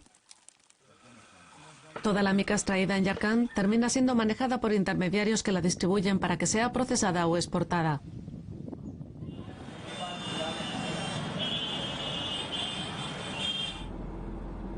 Chetan Sharma es el exportador de mica más joven de Yarkand. Exporto material a todo el mundo. Tengo una experiencia de unos 5 años en el sector de la exportación. ¿Y qué edad tienes? ¿21 años? 21. 21, sí. La extracción y procesamiento de mica es un negocio familiar. Cuando los británicos dejaron la India, los lugareños más astutos ocuparon su lugar.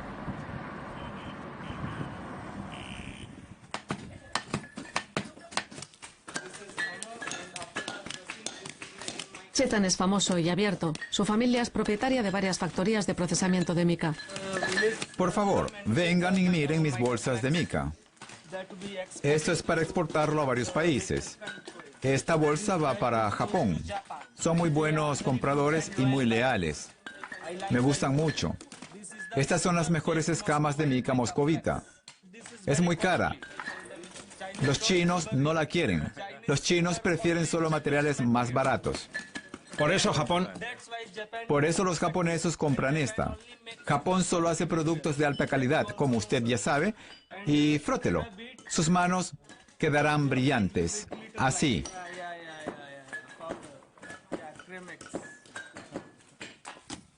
Aquí en Yarkand el 90% de las minas son ilegales, pero las plantas de procesamiento de mica son oficiales. El giro más ingenioso es que no hay ningún control sobre quién entrega la mica o sobre de dónde viene, si es una mina legal o ilegal. Esto es totalmente oficial porque la mica se exporta. Y como usted sabe, los productos ilegales no son exportados por el gobierno de ningún país. Esto es legal, señor. Después de procesarse y manufacturarse en nuestra fábrica, lo exportaremos directamente a nuestros compradores.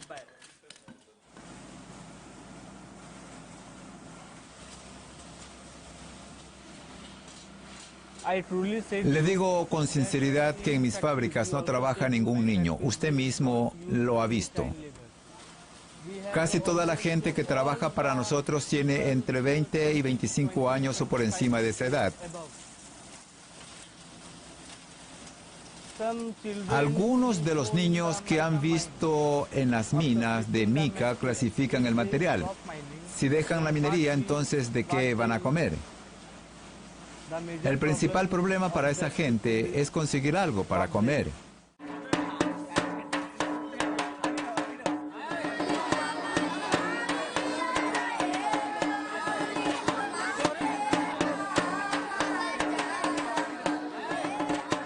Hoy es el último día de la temporada de bodas en el estado de Yarkand. Nadie va a trabajar.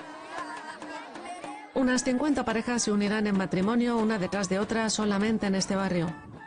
Yumrit Ilaya, que forma parte de la capital de la Mica. Vinay Singh tampoco irá a trabajar. Ha venido a felicitar a su vecino. Incluso se ha puesto su única camisa blanca para esta fecha tan señalada. Ha ahorrado más de un año entero para comprarla. Ha traído consigo a sus hijos, Vishal y Vishna, de 14 y 16 años. Todavía están en el instituto, pero su padre espera que un día también se casen. No quiero que formen sus propias familias hasta que no tengan por lo menos 25 años. Deberían encontrar a la persona adecuada, empezar a ganar dinero y solo entonces casarse.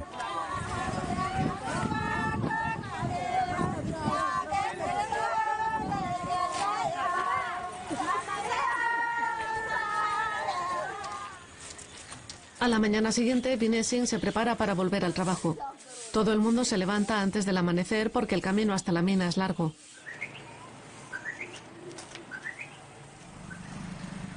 En esta ocasión, Vinay lleva a sus 2 hijos consigo. No tienen clase hoy, lo que significa que el pedido que están preparando se recogerá pronto y la mica se podrá vender a un buen precio. 11 rupias, a lo que es lo mismo, 60 centavos de dólar por kilogramo. Todos los niños sueñan con tener un padre exitoso. Pienso mucho sobre ello. Quiero darles una buena educación y esto solo es posible si cuentas con los medios necesarios. Pero si no tienes nada, puedes olvidarte de eso. En este caso lo dejamos todo al azar. Que pase lo que quiera que sea. Vinay Singh espera que la escuela a la que van sus hijos sea el pasaporte a un futuro mejor que no incluya el trabajo en las minas. Sabemos lo mucho que trabaja nuestro padre para mantenernos y proporcionarnos una educación. Estamos orgullosos de él. ¿Cómo fue tu primera vez? Tenía miedo de bajar. No tenía ni idea de cómo volvería a subir. Era tan aterrador. De hecho, me planteé alistarme en el ejército para defender el país. ¿Y tú qué quieres hacer? Quiero ser ingeniero y construir casas. ¿Y qué pasaría si su padre le dijera, no se van a ir a ningún sitio, se quedarán aquí y me ayudarán? No, mi padre no diría nunca eso. A los fabricantes de cosméticos occidentales se les ha dicho reiteradamente que la mica que usan se ha extraído de forma ilegal y ha sido procesada por niños. En respuesta a esta preocupación en los estados más pobres de la India, incluyendo Yarkand, se han construido escuelas financiadas parcialmente por capital occidental. Su intención es salvar a los niños de una vida de trabajo agotador.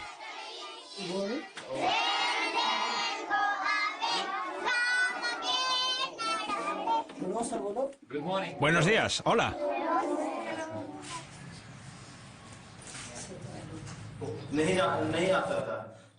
Solíamos inspeccionar la jungla y traer aquí a los niños a los que encontrábamos.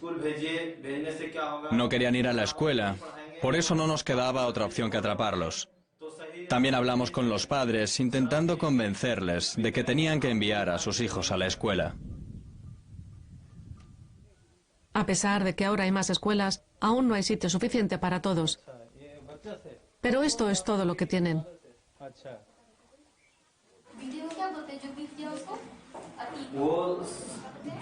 El gobierno del estado cubre todos los gastos básicos de los estudiantes.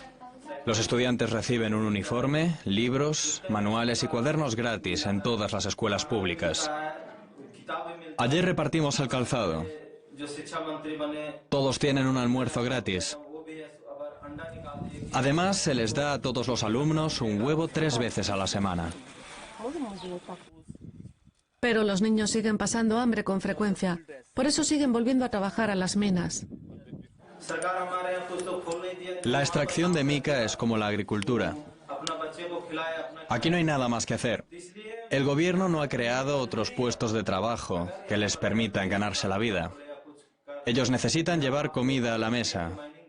Es una situación en la que todos pierden. La rutina diaria del millonario Chetan Sharma no cambia nunca.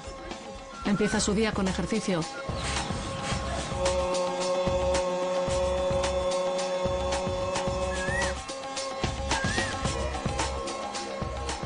Hoy Hoy tiene planeado inspeccionar las instalaciones de las minas que suministran materia prima a sus fábricas.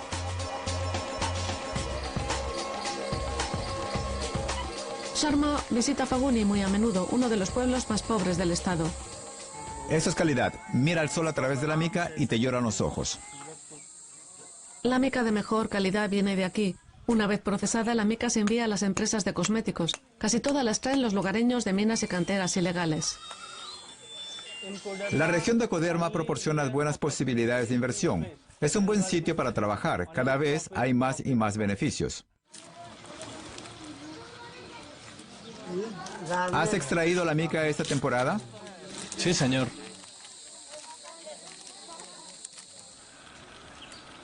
Las hermanas Puja y Guji Kumari se aseguran de que los mineros tengan agua suficiente. Algunos de los niños más pequeños trabajan en la cantera junto a los adultos. En casa no hay nadie que pueda cuidar de ellos, así que vienen a trabajar con los padres.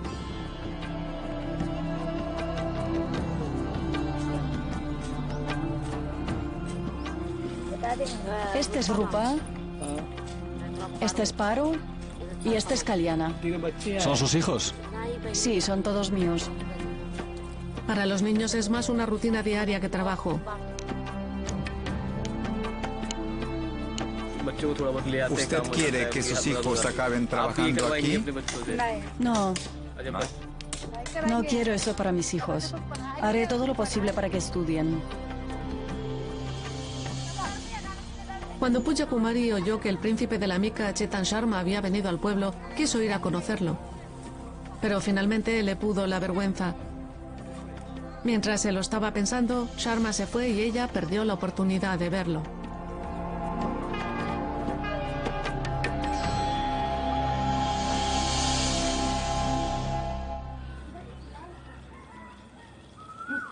Esa misma noche, la familia de Chetan decidió hablar sobre las opciones que tiene su hijo para casarse y decidir cómo debe ser la candidata adecuada. Este es el tipo de asunto que solo puede tratarse en las reuniones familiares. Los familiares no pueden obligarle, pero él tampoco puede empezar una relación sin la bendición de la familia. ¿Qué te parecería celebrar una boda? Me gusta la idea. ¿Has elegido ya a tu esposa?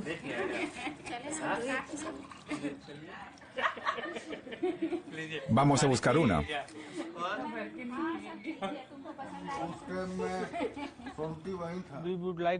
Los chicos de una familia india de clase media suelen casarse a los 25 años o después de los 25. Hasta que Chetan Sharma no alcance esa edad, su objetivo principal será mantener el negocio de la familia a flote. A finales de los 90, Yumprichelaya fue la capital de la mica de esta parte de la India. La construcción de todos los edificios de la ciudad se financió con las ganancias de la venta de este recurso natural. Pero la fiebre de la mica ha llegado a su fin y la gente ahora tiene que aprovechar todas las oportunidades que puedan para valerse por sí mismos. Este lago se está secando rápidamente debido al inusual calor extremo, pero todavía hay peces en la poca agua que queda.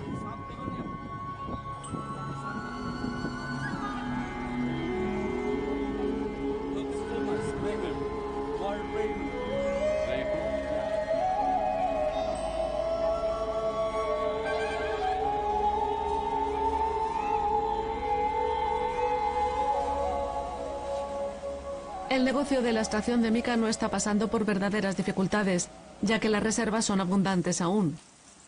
Pero la demanda sufre un descenso muy fuerte, ya que los mercados han cambiado. Los compradores ya no hacen tantos pedidos como antes, y esto también afecta a las fábricas de Chetan Sharma.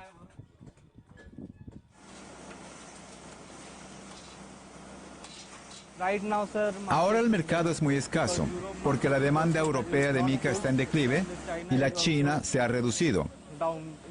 Si en China crece la demanda, en mi fábrica no quedará ni un solo trozo de mica.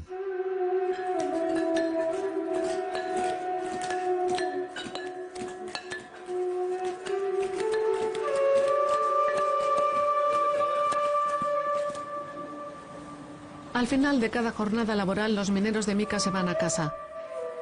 Lo que no hayan conseguido vender hoy se lo llevan con la esperanza de venderlo mañana.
Tal vez haya enfermedades mentales que no se puedan curar sin medicación. El caso es que la medicación soluciona el problema 1, 2 o 3 veces y después de repente la cuarta o la quinta vez el medicamento ya no cura. Y la enfermedad se agrava porque, para empezar, nunca combatieron de raíz el problema. Así que se limitan a administrarles más medicación hasta que llega un momento cuando el paciente deja de ser el mismo.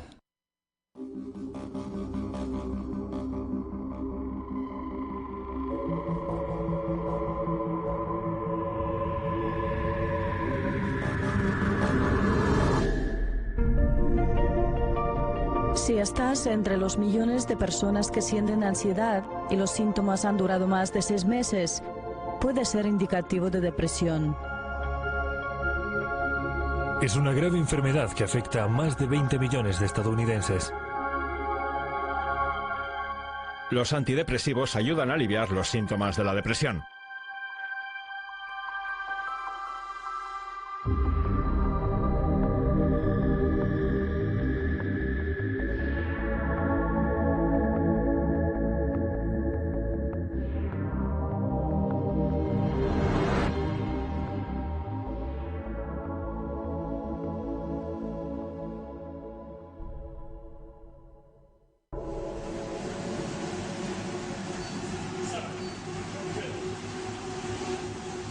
Primavera del 2015, Nueva York.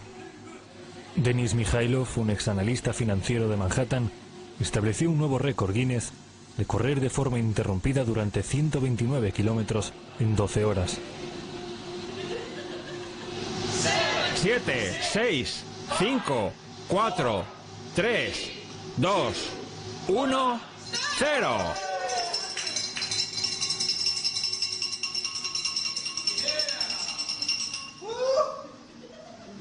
Bien hecho. Nuevo récord, chicos.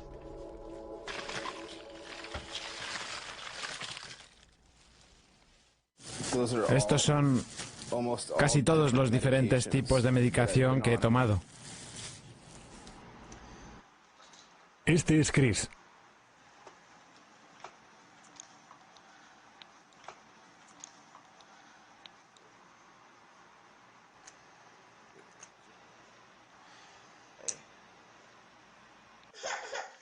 Este es Josh.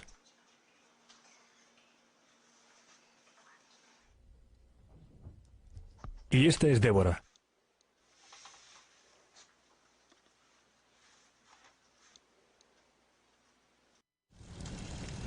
Pero nuestra historia empieza con este muchacho.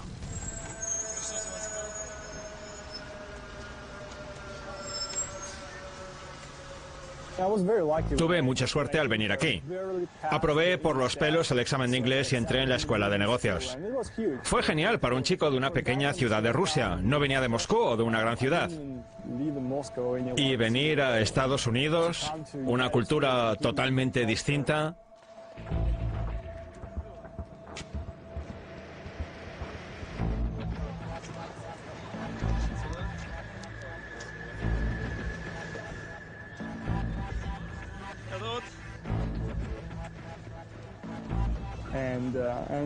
Me abrió los ojos, porque aprendí mucho sobre el mundo de las finanzas, la manera de la que funciona el mundo.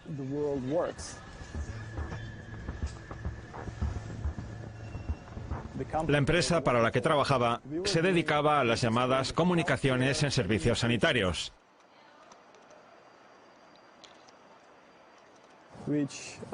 Que en realidad era publicidad para las grandes empresas farmacéuticas. Cuando sacaban un medicamento nuevo o querían impulsar las ventas de uno existente, buscábamos la forma de publicitarlo para venderlo por todo el mundo. No quiero vivir deprimido. Quiero volver a disfrutar de la vida, siendo un dolor constante. Siempre me siento culpable. La depresión puede ser resultado de un desequilibrio químico en tu cerebro. Háblale a tu médico de tus problemas y pídele una receta. Ya no tienes por qué sentirte mal.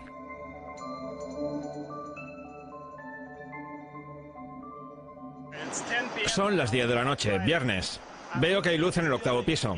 Algo me dice que mi jefe sigue en la oficina porque normalmente los viernes por la noche, antes de irnos a casa a pasar el fin de semana, teníamos que terminar algunas cosas. Otro largo día de trabajo. La verdad es que no echo de menos eso de pasar 10 horas al día en la oficina.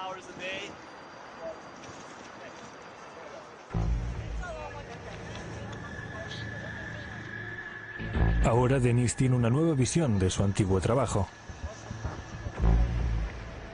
Hace unos años su vida cambió drásticamente y tiene sus motivos para ayudarnos a hacer esta película.